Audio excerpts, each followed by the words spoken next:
Hai teman-teman, kali ini kita akan mempelajari termodinamika. Apa sih termodinamika itu? Termodinamika berasal dari bahasa Yunani, termos yang artinya panas, dan dinamik yang artinya perubahan. Jadi, termodinamika adalah cabang dari ilmu fisika yang mempelajari tentang proses perpindahan energi sebagai kalor dan usaha antara sistem dan lingkungan.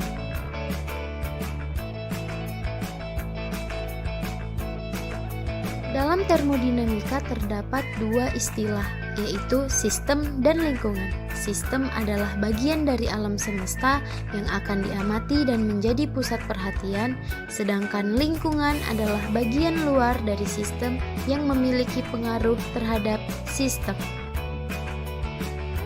Nah, ini merupakan contoh dari sistem dan lingkungan. Perhatikan ya.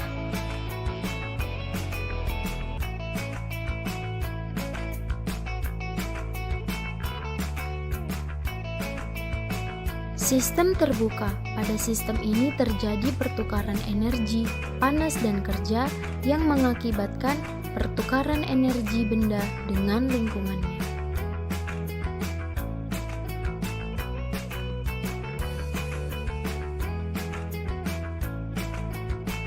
Sistem tertutup. Pada sistem ini terjadi pertukaran energi, tetapi tidak terjadi pertukaran zat dengan lingkungannya.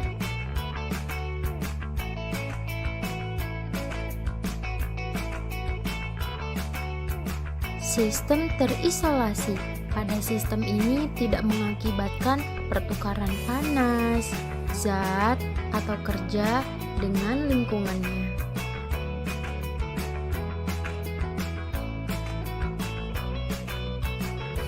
Termodinamika menyatakan hubungan antara kalor, energi, dan usaha pada sistem.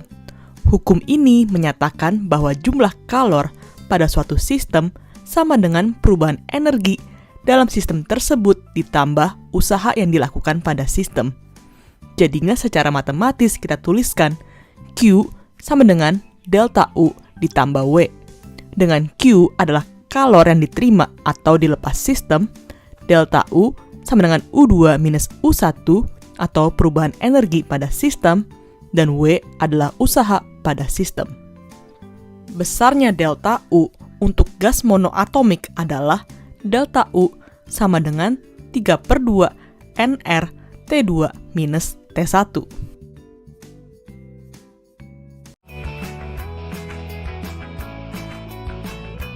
Bunyi hukum termodinamika 2.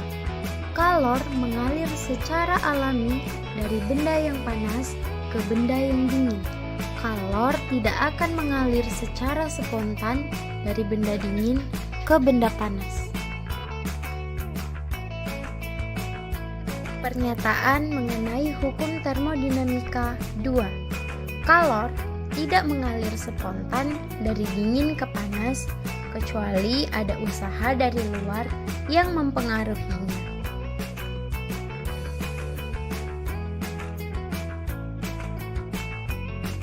Pada pernyataan hukum termodinamika 2 ini juga dikatakan bahwasannya tidak ada mesin yang dapat mengubah kalor menjadi usaha secara utuh dan reversibel.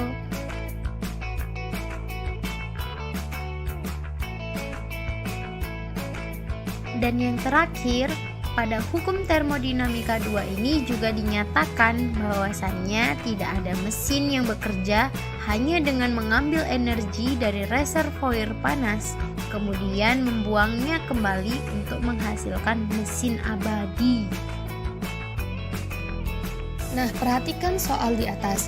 Yang ditanya adalah usaha yang dilakukan gas pada proses isotermal atau W. Persamaan dari usaha pada proses isotermal adalah W sama dengan nRT dikali ln V2 per V1. T di sini adalah 47 derajat Celcius yang kita konversikan ke satuan Kelvin menjadi 320 Kelvin. Nah, dan V di sini dikatakan volumenya menjadi 2 kali volume mula-mula. maka V2 sama dengan 2 kali V1. Kemudian, masukkan nilai yang sudah diketahui dari soal di atas ke persamaan yang sudah kita paparkan. Maka hasilnya adalah 18,437 Joule. Selanjutnya, Siklus Carnot adalah siklus ideal termodinamika yang reversible. Pada siklus ini terdapat dua macam proses, yaitu isotermal dan adiabatik. Pada kurva PV, siklus ini digambarkan seperti ini. Proses dari A ke B dan C ke D adalah isotermal. Proses dari B ke C dan D ke A adalah adiabatik. Nah, sebelum kita membahas prosesnya, dalam siklus Carnot ini terdapat dua reservoir dengan suhu tinggi dan suhu rendah, ruangan gas, dan piston. Langkah-langkah pada prosesnya adalah sebagai berikut. Pada langkah pertama, gas memiliki kontak dengan reservoir suhu tinggi. Hal ini menaikkan suhu gas dan gas memuai secara isotermal, sehingga piston terdorong ke atas. Pada proses yang kedua, pemuaian terus berlanjut tanpa ada kalor yang masuk atau keluar dari sistem. Proses ini merupakan proses adiabatik. Setelah beberapa lama memuai, suhu gas akan mulai mendingin. Ketiga, karena suhu gas mulai mendingin, gas memiliki kontak dengan reservoir suhu rendah. Akhirnya, volume gas ini menurun secara isotermal sehingga piston bergerak ke bawah. Keempat, kompresi gas terus berlanjut sehingga gas kembali ke keadaan semula seperti pada langkah pertama. Proses ini terjadi secara adiabatik karena tidak ada kalor masuk atau keluar dari sistem.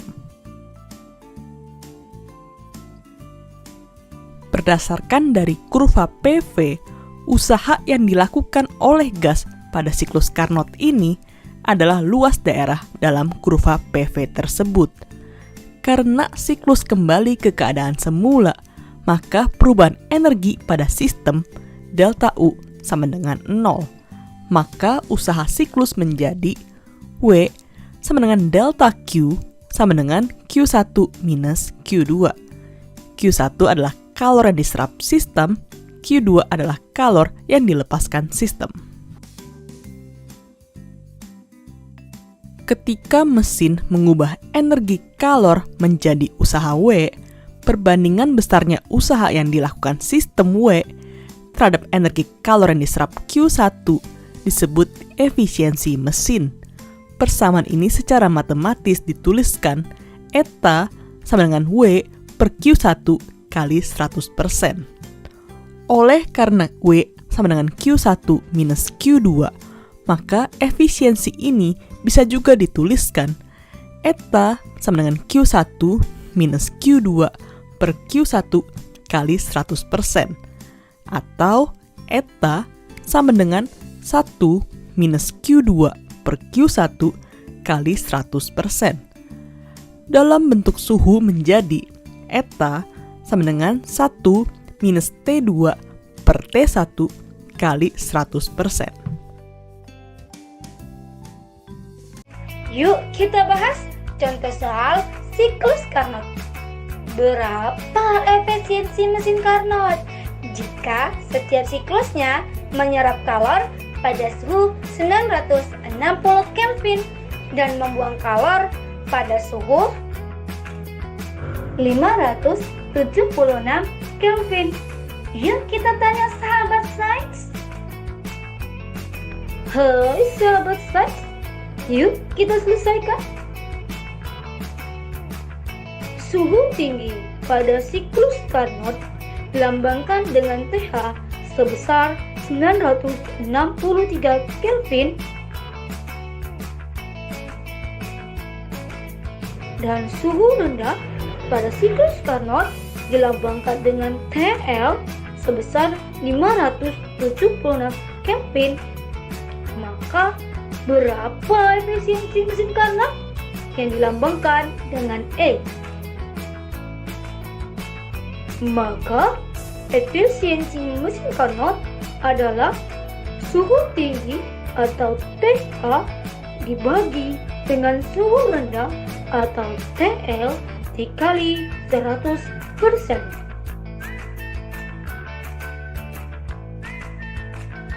Maka 960 Kelvin dibagi 576 Kelvin dikali 100%. Maka efisiensi mesin Carnot adalah 40%. Gimana? Asik bukan mempelajari termodinamika bersama kami?